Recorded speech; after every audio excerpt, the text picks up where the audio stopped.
Neja Tanihu May no Mui Toaka the Vedorodi, Moi the Seku, Jin Shangjau,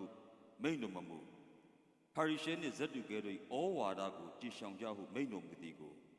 Naleja E. Padora no go back to Art, the Yadango Piashan County Pebasi. Suro di Magaro, the Sebo. The Sesuraga. Pound board at the Boshi. The Segu Lurai, Shanumea. Lurai the Senele, Magenja Bob.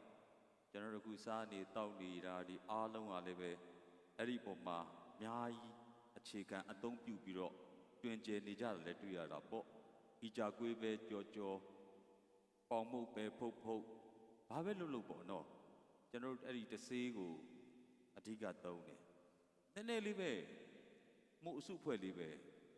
Time 8 to say tell Lucy, Pombo Dores with the body ago. The king secret dog at the video, don't then. I to the pit, Parishen Zetu Gero, the Sego, Shangjalo Lupure, now the chambers of Parishen Hero, the Sego, Shangjalo Lupure. Yan Yejilu, Titan Shankai Namahobu, Blue Shankai the Lesser Row. The dinner shall look your body. The return of your general body. The dinner shall jalo. I look your cajalo. The Vidoria, Gunatano Padua the Lubobia. The Mones I ne yago, Bionida, look rotinida. The Yeshua Biambiore, Moho, Arabora Mohu, no, Parishene, Zetu Gedi, the Segu, Shauma, Lupiambi, Nakabian, Lopia, Shimpia, Rabobia. The Johnny General Patuara. Error Dimagaro, Janzama, the sailor done. The sable. But any kikale, the king should of yoga, the Ubamari with a rule nale, Gita solution. Critoka, Yoda, Ubamari, and the no, the baby kind of she Allah. The motor pump in a kind of she day, upset beauty, upset don't then are she. A two good biobare, Menu are namely lubar and Ubamari, and Menu kind of being a bioni arabar. Bioginaga, Shishin Nale was agent. Error, there was Senza Mibare. Senza Mibare is raw. Dicke Chenida. Educate machine in this way. Umasu Wazubia, educate God. Lenita V machine, the Miku don't know Miku and a kind of war. And Akuzu, Mijan, Midiun, and a kind of Mobobia. No?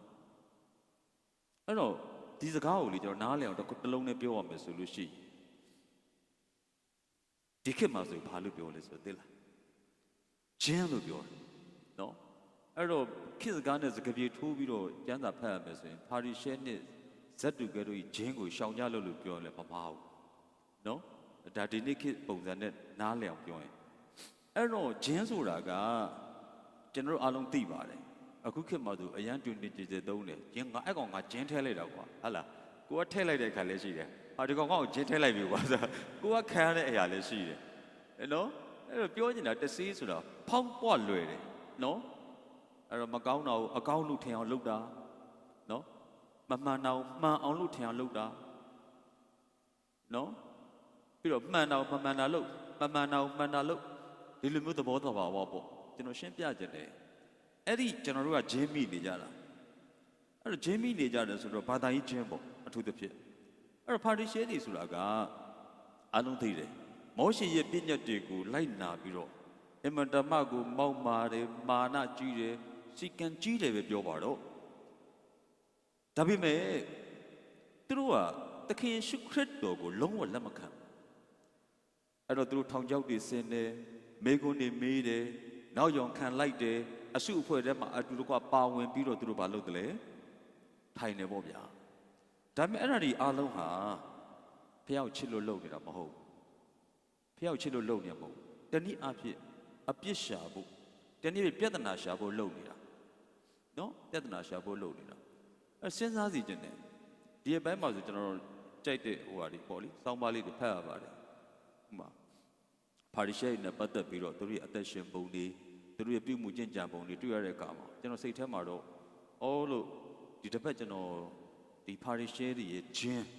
ဇက်တူကဲတွေရဲ့ဂျင်းဟေရိုရဲ့ဂျင်းကိုဝေငှမယ်ဆိုတာကတနည်းအားဖြင့်ကျွန်တော်အလိမ်မခံရအောင်တနည်းအားဖြင့်ပြောကျွန်တော်ဂျင်းမမိအောင်တနည်းအားဖြင့်ကျွန်တော်တဆေးမမိသွားအောင်နော်အဲ့ဒါမျိုးဒါတွေကကျွန်တော်မပြုတ်ပြလို့မရဘူးမြန်မြန်ဖောင်းပွားလည်းတဲ့သဘောရှိနော်မြန်မြန်ဟိုဘယ်လိုခေါ်မလဲအရန်ကြီးကိုလေအရန်ကြီးကိုပဲဖြစ်လွယ်ဒါကြောင့်ကျွန်တော်တို့ကစေးထိုးရမယ်ဆိုတာအဲ့ဒါကိုကျွန်တော်နားလည်အောင်ရှင်းပြခြင်းတယ်သိလားဒီဘာသာရေးသဘောအရဆိုရင်တော်တော်များများကအမှန်ကိုပြောရင်လက်မခံကြကြအောင်အမှန်ကိုထောက်ပြရင်မကျေနပ်ချင်ကြအောင်အဲ့တော့ကျွန်တော်တို့ကပြောပါတယ်အကျဉ်းကြီးတိုင်းမှာတခါကြားလို့ရှိရင်မယုံကြည်သူတွေကိုဟောတဲ့ဧဝံဂေလိတရားရှိတယ်လို့ယုံကြည်ပါတယ်လို့ပြောပြီးတဲ့သူတွေကိုလည်းဟောနေရတဲ့ဧဝံဂေလိတရားရှိနော်ကျွန်တော်ဘာကြောင့်ဒီစကားကိုပြောလဲဆိုတော့ကျမ်းစာမှာပြောတယ်လက်မခံကြကြအောင်ခရစ်ယာန်ဆိုတာဘုရားသခင်ရဲ့သားသမီးဆိုတာကလူမျိုးရေးနဲ့မဆိုင်ဘူးဘုရားသခင်ရဲ့သားသမီးတွေဆိုတာကမျိုးဖလာဖြစ်လို့လည်းမရဘူးဘုရားသခင်ရဲ့သားသမီးဆိုတာကလည်းကိုယ့်အလိုဆန္ဒအလျောက်နဲ့လှုပ်လို့လည်းမရဘူးဆိုတာကိုကျွန်တော်တို့နားလည်ရတယ်အဲ့ကျမ်းစာမှာရှင်ယောဟန်ခန်းကြီး1အငယ်73မှာပါပါတယ်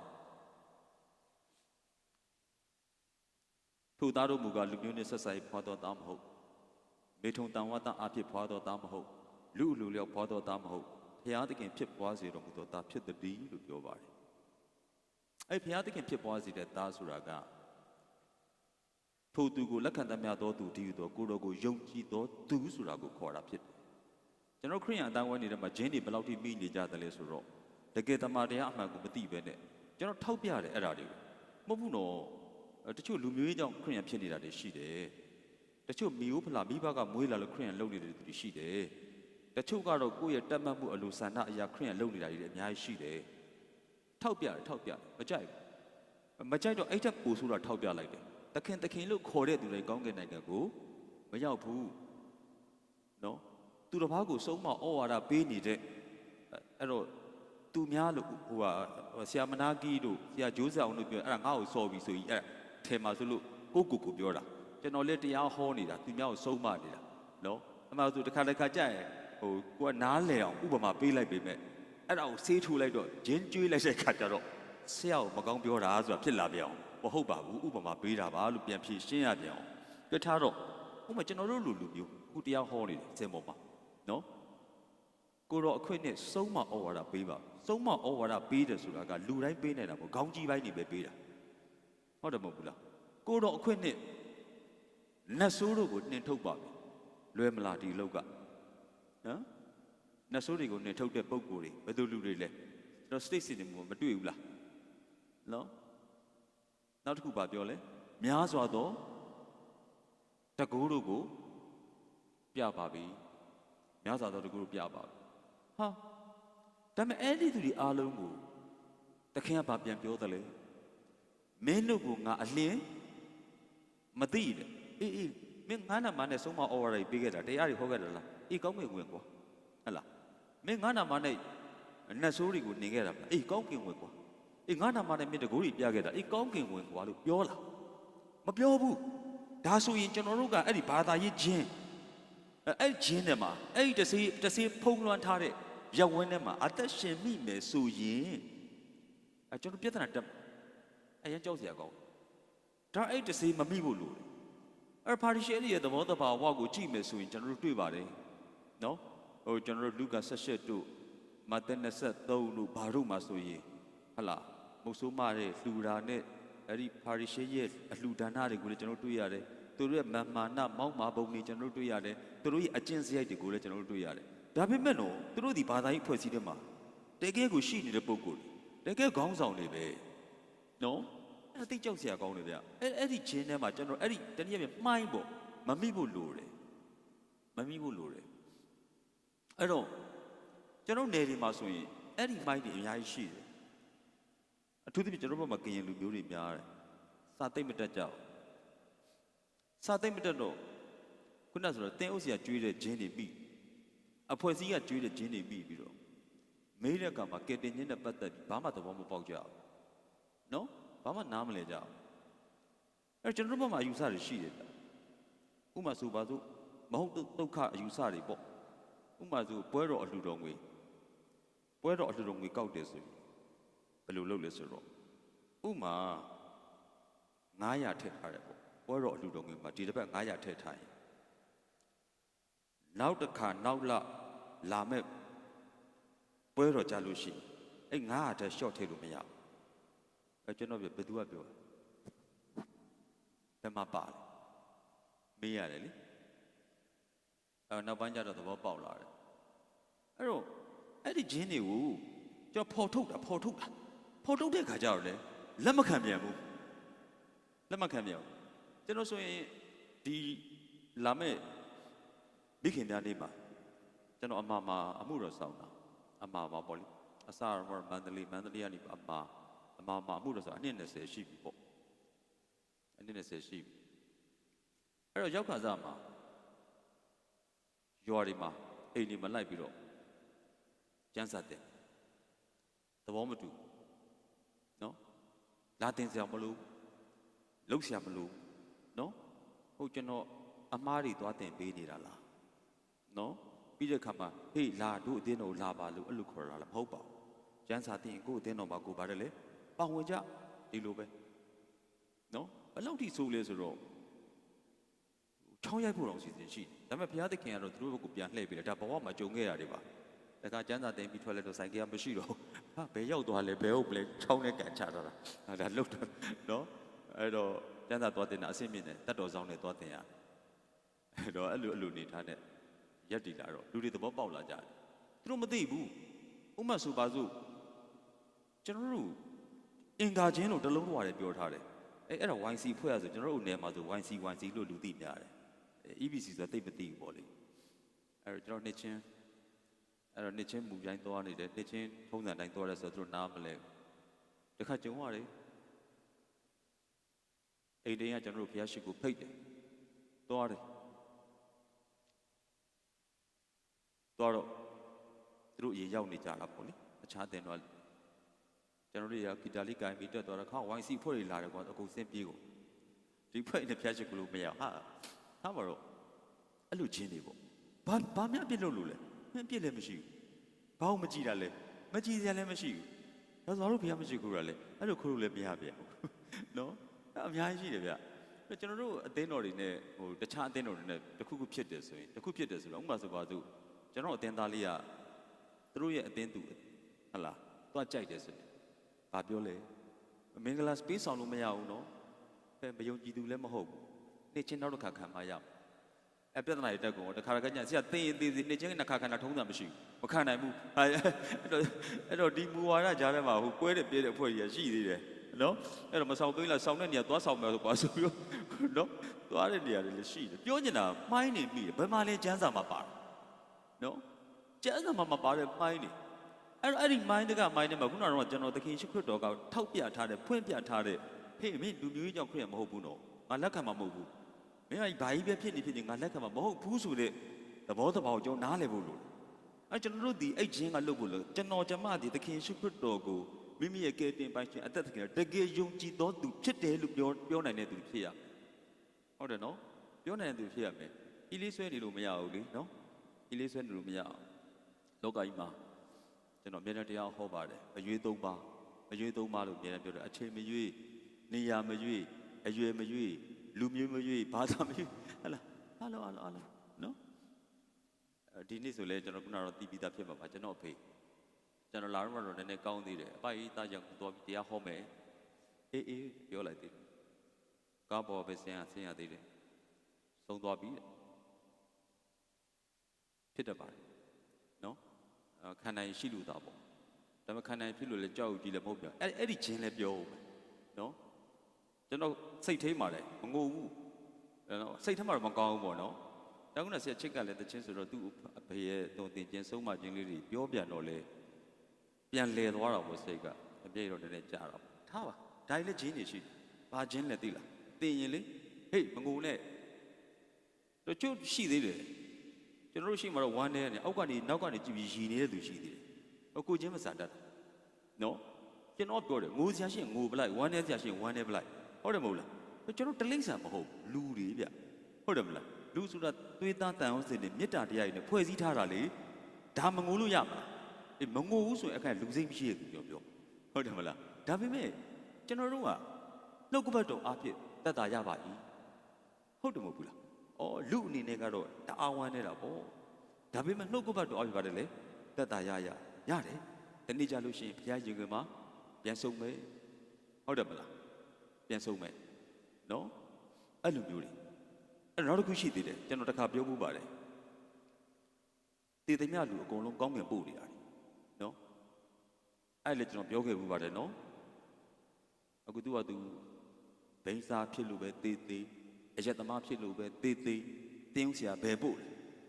ခရိယန်ဆိုရင်ကောင်းငင်ပို့တာဟုတ်တယ်မဟုတ်ဘူးလားရောက်မှာမဟုတ်လို့လားအဲ့တော့တင်းဆရာတဲ့တည်သည်မြကောင်းငင်ပို့တော့တင်းသူတင်းသားလည်းတည်သည်မြကောင်းငင်ရောက်မှထင်ကုန်ကြတာမရောက်ဘူးဆိုတော့ကျွန်တော်ပြောရမရောက်ဘူးဆိုတော့ကျွန်တော်အတိပေးရဒီနေ့ပြောပြချင်တာကအဲ့ဒီဂျင်းတွေအကြောင်းအများကြီးတော့ပြောဖို့ရှိပါတယ်ကျွန်တော်အားနည်းချက်ရှိရင်လည်းကျွန်တော်ခွင့်လွှတ်ပါနော်နောက်တစ်ခုကဇတ်တုကဲတွေရှိတယ်နော်အဲ့ဒီမှာသခင်ရှုခရစ်တော်ပြောတဲ့စကားရှိသေးတယ်တော်တော်ပြင်းပြင်းထန်ထန်ပြောပါတယ်ဒါလေးလည်းဖတ်ပြချင်သေးတယ်နော်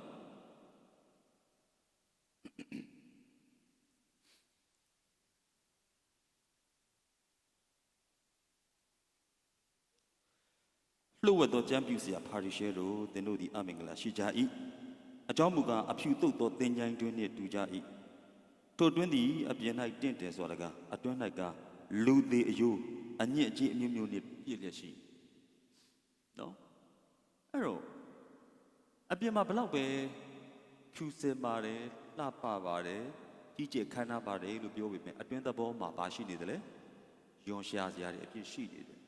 သူတို့ရဲ့လှုပ်ဆောင်ချက်တွေကိုလည်းကြည့်လှုပ်ဝက်သောကြမ်းပြုစရာဖာရီရှဲတို့သင်တို့သည်အမင်္ဂလာရှိကြ၏အကြောင်းမူကားလူတယောက်ကိုပင်ဘာသာသွင်းခြင်းကကုန်းချောင်းရေချောင်းပတ်လေသွား၍ဘာသာသွင်းပြီးသောသူတို့လည်းမိမိတို့ထက်နှဆသောငရဲသာဖြစ်စေကြ၏မိမိတို့ထက်ပါတယ်လေနှဆသောငရဲသာကိုယ်တိုင်လည်းငရဲသွားမဲ့သူပြီးတော့ကိုယ်အတင်းသူအတင်းသားဟုတ်လားအားလုံးကိုလည်းပါတယ်လေမလိမ့်တဲ့ဘက်နဲ့ငရဲပို့နေတာယေရှုယုံပြီးတာပဲကွာဟုတ်တယ်မလားနော်အဲ့တော့အဲ့ဒါကြီးကျွန်တော်တို့ကကြည့်လိုက်တဲ့အခါကျတော့အတွင်းထဲမှာကောက်ကျစ်တာအတွင်းထဲမှာစိုးသွမ်းနေတာအတွင်းထဲမှာယွန်ရှာစရာအတိဖြစ်နေတာဒါပေမဲ့အပြင်မှာတော့မလှဘူးလားလှတယ်ဒီနေ့ကျွန်တော်ပြောပြမယ်ဖခင်ရဲ့အမြင်ပါလေနှလုံးသားလှဖို့ကျွန်တော်နှလုံးသားကိုဖခင်မြင်တဲ့အမြင်ကပိုရေးကြည့်တယ်နော်ဒီခါကျကိုမြင်ခြင်းတလို့မြင်လို့မရကျွန်တော်သင်ခန်းစာကြီးကြီးတစ်ခုရဘူးလေ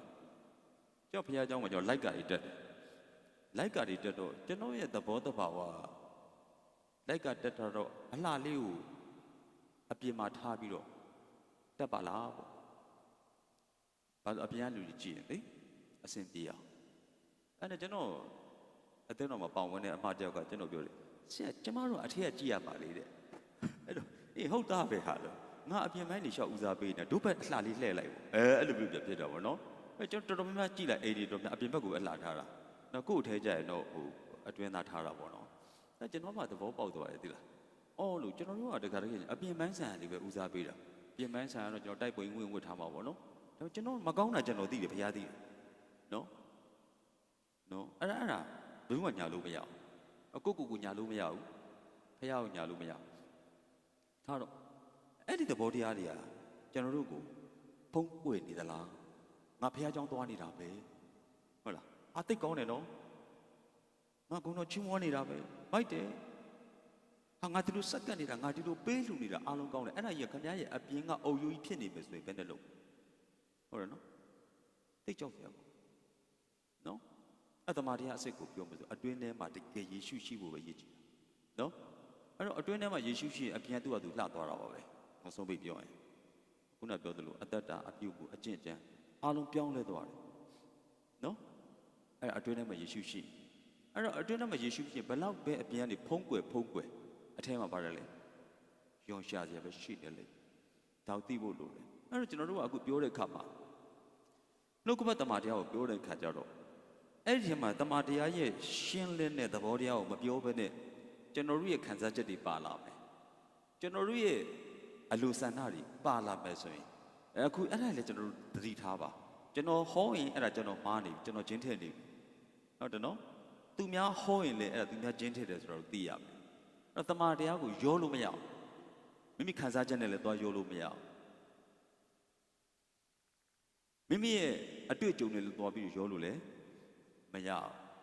အဲ့တော့ဘာရောအရောဖြစ်သွားတယ်အဲ့တော့တမန်တရားစစ်ကိုကျွန်တော်နားလည်ဖို့လိုတယ်အဲ့တော့ဒီနေ့ဒီမှာနောက်တစ်ခုဇတ်တုကဲတွေလည်းသူရှောင်ထားတယ်အဲ့တော့အဲ့ဒီမှာကျွန်တော်တစ်ခုပြောချင်တာကသခင်ရှုကအရင်ဆုံးဘာကိုရှောင်ခိုင်းလဲဆိုတော့လေအဲ့ဒီလုကာ12တဲ့မှာဖာရီရှဲတွေတဆေးကိုရှေးဥစွာလို့ပြောတာအရင်ဆုံးပါတယ်လေဖာရီရှဲရဲ့တဆေးကိုရှေးဥစွာရှောင်ခိုင်းတာတမန်ကျမ်းစာမှာနိုင်ငံတော်နဲ့ဖြောက်မဲ့ခြင်းကိုလည်းပါတယ်လေရှေးဥစွာလို့ပြောတယ်အဲ့တော့နိုင်ငံတော်နဲ့ဖြောက်မဲ့ခြင်းကိုရှေးဥစွာလို့ပြောတယ်ဒီမှာကျတော့ဖာရီရှဲရဲ့တဆေးကိုရှေးဥစွာရှောင်ဆိုတာအရင်အရေးကြီးတယ်နော် first thing ကဘာလုပ်ရမှာလဲဆိုတော့အဲ့တော့နိုင်ငံတော်နဲ့ဖြောက်မဲ့ခြင်းဆိုတာကလည်းကျွန်တော်အားလုံးသိတယ်ဖြောက်မဲ့ခြင်းတရားနိုင်ငံတော်တရားဆိုတာကျွန်တော်သိတယ်သခင်ရှုခရစ်တော်ပြုပေးတယ်ကျွန်တော်တို့ကိုတည်စေတယ်နော်အဲ့ဒါလူဟာအရန်ရေးကြီးတယ်အဲ့ဒီဖြောက်မဲ့ခြင်းတရားဆိုတာအပြစ်လူချင်းတရားဆိုတာကျွန်တော်သိတယ်လူတယောက်ဟာဖြောက်မဲ့ခြင်းရဖို့ရတယ်သခင်ရှုခရစ်တော်ပြုပေးတဲ့အမှုကိုယုံကြည်လက်ခံရမယ်နော်အဲ့ဒါအရန်ရေးကြီးတယ်တဲ့ဘဝမှာအဲ့ဒါမရဘဲနဲ့တည်သွားရင်အဲ့ဒါမရဘဲနဲ့ဆုံးရှုံးသွားရင်ဘယ်လိုလုပ်မလဲဟုတ်တယ်မဟုတ်လားအဲ့တော့ဒီမှာလဲဖာရီရှဲတဲ့ဆိုဘာသာရေးအထုံးအဖွဲ့ဝိနည်းကျင့်ဝတ်တွေဘလို့အပ်ဘူးလို့ပြောတာမဟုတ်ဘူးတခါကြရင်ဟန်ဆောင်ကောင်းဖို့လုပ်နေတာလည်းရှိတယ်အမြင်ကောင်းဖို့လုပ်နေတာလည်းရှိတယ်ဒါကြောင့်ရှေးဥစွာဆိုစကားနှစ်ခုမှာမတူဘူးလို့ထင်ရပေမဲ့တော်တူတယ်ဘာဖြစ်လို့လဲကျွန်တော်တို့ဖာရီရှဲရဲ့တဆေမိသွားပြီဆိုရင်ဘာသာရေးအတိုင်းဖွမ်းရဲ့ဟလာဥပဒေသားထဲမှာနှမျောသွားပြီဆိုလို့ရှိရင်အဲ့ဒါတော်နော်တော်မလွယ်တော့ဘူးဆိုတာနားလေဒါကြောင့်အဲ့ဒါအရန်ကြီးတယ်ဒါကြောင့်သခင်ရှုခရစ်တော်ကိုယ်တိုင်ပါခဲ့တယ်လို့ပြောတယ်ကဲထားတော့ဇတ်တုကဲတယ်နော်ဇတ်တုကဲကြတော့အဓိကနိုင်ငံရေးနဲ့လူမျိုးရေးနော်ရှောက်ပါအဲ့ဒါတွေသိကြောက်စရာကောင်းနော်အဲ့တော့နိုင်ငံရေးနဲ့လူမျိုးရေးဆိုတဲ့နေရာမှာသူတို့လိုချင်တဲ့နိုင်ငံသူတို့လိုချင်တဲ့ပုံသဏ္ဍာန်ဟာသခင်ရှုခရစ်တော်ပြောနေတဲ့သဘောတဘာဝနဲ့ဆန့်ကျင်ဘက်ဖြစ်တယ်သခင်ရှုခရစ်တော်ဒီထာဝရနိုင်ငံတော်ကိုတည်ထောင်မယ်ထာဝရနိုင်ငံတော်မှာအုပ်စိုးမယ်ဆိုပြီးတော့လာတယ်အဲ့တော့မေရှိယတော့ကြောကိုပြီးနောက်လိုက်တယ်ဆိုမှသူတို့လည်းပါတယ်ဒါပေမဲ့သူတို့စိတ်တက်ကြသွားတာကယေရှုပြောနေတဲ့နိုင်ငံတော်ကဒီယူဒနိုင်ငံတော်ကိုပြန်လည်တည်ထောင်မှာမဟုတ်ဘူးနော်အဲ့တော့ကျွန်တော်တို့အကြောင်းအရာတွေကိုဆက်ပြီးတွေးမယ်ဆိုလို့ရှိရင်အဲ့ဒီတပည့်တော်တွေမှာလည်းစိတ်တက်ကြသွားတဲ့သူတွေဟဲ့လားနေရာပုံသဏ္ဍာန်လိုချင်တဲ့သူတွေဟဲ့လားနောက်ဆုံးပြီးယေရှုတော်ရောင်းစားသွားတဲ့သူတွေပေါ်လာခဲ့တယ်ဆိုတာအဲ့ဒါကတိုက်ဆိုင်မှုမဟုတ်ဘူးနော်ဒါစီးစင်းလာတဲ့အဖြစ်အပျက်ကနေပြီးတော့ဒီသဘောတရားကိုသွေဝိုက်ပြီးတော့ယူသွားတာမြင်သွားရတယ်အဲ့ဒီနေ့ကျွန်တော်တို့လည်းပဲလှုပ်ယူနေတဲ့ကိုယ့်ရဲ့ဖြစ်ချင်နေတဲ့အရာဘာလဲတချို့ဂျင်းတွေရှိတယ်ဘာဂျင်းတစ်ထပ်ပြောအောင်မယ်ဖခင်အတွက်လှူပါဖခင်အတွက်ပေးပါဖခင်ကောင်းကြီးပေးမယ်ဟဲ့လားဖခင်ကိုတောင်းပါဖခင်ကိုမျှော်လင့်ပါကောင်းတယ်နော်ကောင်းတယ်အကုန်ကောင်းတယ်အဲ့ဒီရှိရစကားတွေဒါပေမဲ့နောက်ွယ်ကပါတယ်လေလောကယာနဲ့ပြန်ပြီးနှစ်သိမ့်တာခွတ်ဆိုပြီးတော့အဲ့ဒါနော်လောကယာနဲ့ပြန်ပြီးနှစ်သိမ့်ပလိုက်တာအဲ့ဒါတွေလုပ်လို့ရှိရင်ကောင်းကြီးခံစားရမယ်အဲ့ဒါတွေလုပ်လို့ရှိရင်စိတ်နှလုံးအလိုခံစားရမယ်ကျမ်းစာမှာသုံးသင်တာဟိုးနားမလဲဘူးတော်တွေကနေခေါ်ထုတ်တဲ့မာနမုတ်ကိုတော့မှနော်တရက်ကိုတစ်ခါပဲကောက်ရတယ်နှစ်ရက်စာတော့မပေးဘူးနော်ဥပုံနေကြမှာဗနေ့စာကောက်ရလေတရက်စာကောက်ရတယ်နော်ကျမ်းစာမှာသုံးသင်လာတာသခင်ရှုသုံးသင်တဲ့အသက်မွေးလောက်သောအစာကိုပါတယ်လေနေ့ရက်စဉ်တိုင်းနော် day by day နော်ကျွန်တော်တောင်းရတာဖြစ်နိုင်ရင်ဆန်ဟို14 5ရက်လောက်လဲရှိချင်ပါတယ်ပေါ့လေမလို့အခုလို့ပြောတာမဟုတ်ဘူးနော်စန့်ကျင်တဲ့အရာတွေပြောကြတာကိုလိုချင်တဲ့အရာတွေနဲ့ကိုပြီးတီဆောက်နေကြတာတောင်းကြလို့တောင်းနေရပြီရှာကြလို့ရှာနေပြီကျွန်တော်အများနဲ့ပြောရတယ်သတိပေးနေတာဘာကြီးတောင်းခိုင်းနေတာလဲလောကကို၎င်းလောကနဲ့ရှိသောအရာတို့ကို၎င်းပါတယ်လေမချစ်ကြနဲ့လေဆွဲလန်းစိတ်မရှိကြနဲ့ဟာပြောတဲ့စကားတွေနဲ့အခု တွန်တင်နေတဲ့တွန်တင်ချက်တည်းတူသလားတောင်းကြတော့တောင်းလင်ရပြီဆိုတာကဘာကိုတောင်းခိုင်းတာလဲသိရမှာပေါ့ရှာကြတော့ရှာလင်တွေ့ပြီဆိုဘာကိုရှာခိုင်းတာလဲသိရမှာပေါ့ဟုတ်တယ်မလားအဆုံးမှာဘာပြောလဲသားသည်မုတ်ကိုတောင်းတော့ခါကြောက်ကိုပေးပြီးသူငါးကိုတောင်းတော့ခါမွေကိုပေးပြီးသူဥကိုတောင်းတော့ခါကိပိကောက်ကိုပေးပြီးသူတို့မရှိသလောတင်းတို့သည်အစိုးဖြစ်လက်မဲ့ကုသားတော်ကောင်းတော်ရက်ကိုပေးတယ်လျင်ထူမြတ်မကကောင်းကင်ဘုံ၌ရှိတော်မူသောတင်းတို့အဖသည်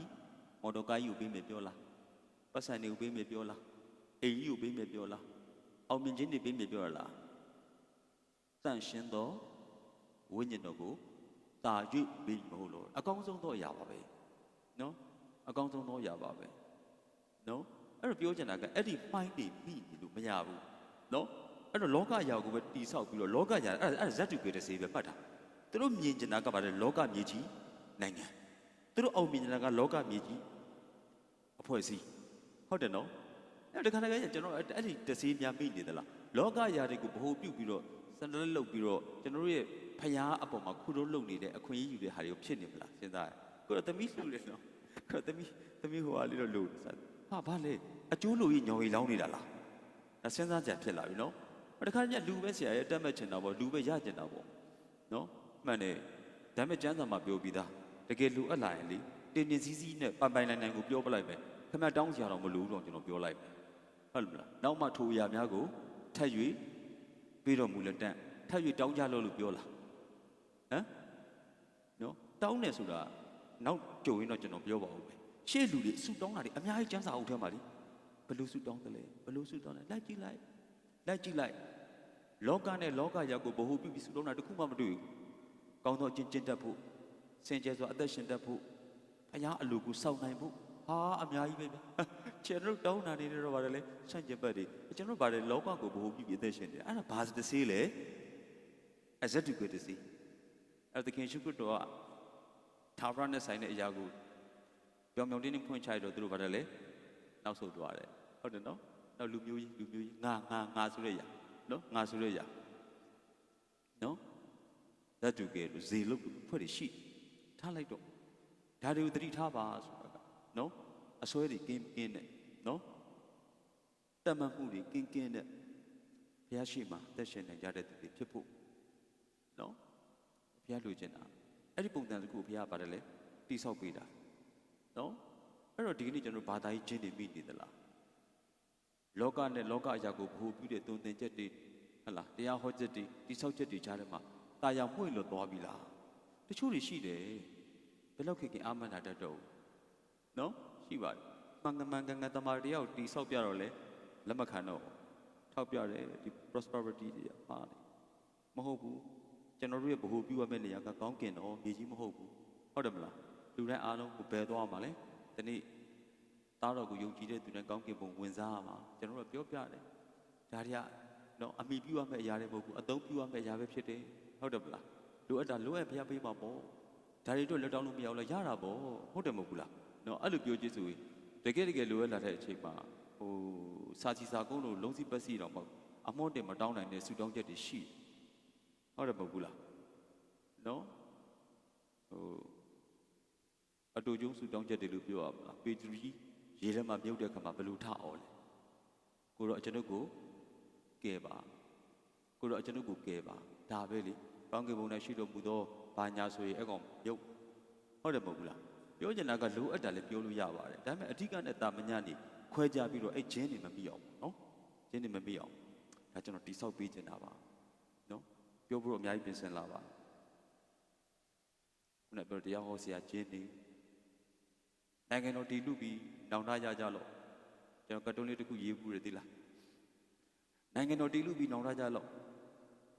နော်ငါတို့ဆရာပြောတာနောက်ဆုံးသောနေ့ရက်ကာလရောက်နေပြီအေးနိုင်ငံတော်တည်လူပြီးပြောတယ်သူပြောလို့မှမစိုးသေးနောက်တော့က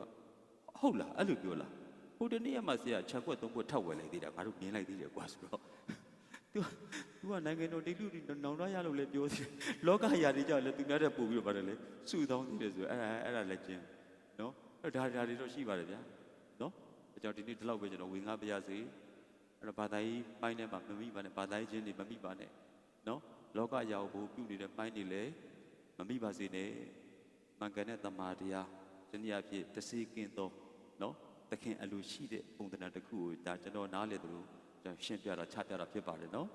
နှုတ်ကပတ်တော်ပြရောက်ဆိုရင်ဖျားကောက်ပေးပါစေ